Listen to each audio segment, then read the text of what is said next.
చారు ఇది ఇష్టపడే వాళ్ళు చాలామందే ఉంటారండి. ఎన్ని కర్రీస్ చేసినా కూడా చివరిగా చారుందా అని అడిగే వాళ్ళు చాలామందే ఉంటారు. అయితే టమాటా చారు కానీ పచ్చి పులుసు కానీ ఏదో ఒకటి చేస్తుంటాం కదా.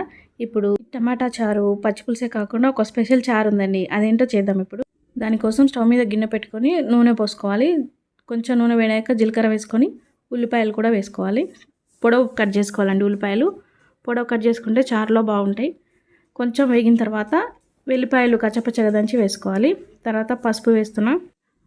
అల్లం వెల్లుల్లి పేస్ట్ కూడా వేసుకొని మంచిగా పచ్చివాసన పోయేంత వరకు వేయించుకోవాలి ఆయిల్లో.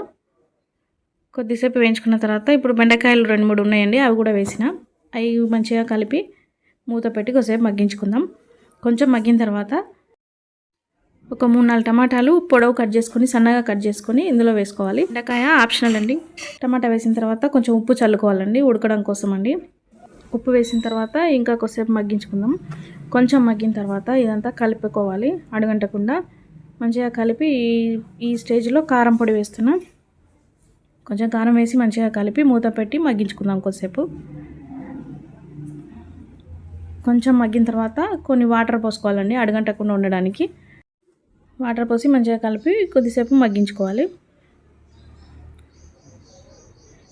కొంచెం ఉడికిన తర్వాత ఇప్పుడు చింతపండు రసం పోసుకోవాలండి. చింతపండు రసం పోసుకున్న తర్వాత ఈ పులుపుకి తగ్గట్టుగా మనం వాటర్ పోసుకోవాలి. పులుపు చెక్ చేసుకొని తర్వాత ఉప్పు, ధనియాల పొడి, జీలకర్ర మెంతుల పొడి. ఇప్పుడు కరివేపాకు వేస్తున్నాం. ఈ కరివేపాకు పోపులో కాకుండా ఇప్పుడు చారులో మసిలితే చాలా బాగుంటుంది.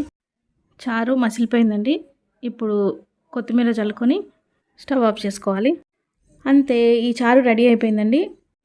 ఇది కొంచెం స్పైసీగానే ఉంటుందండి. ఎందుకంటే ధనియాల పొడిలో చెక్క, లవంగం, ఇలాచి అన్ని మసాలా దినుసులు వేసినాం కాబట్టి కొంచెం స్పైసీగానే ఉంటుంది, బాగుంటుంది.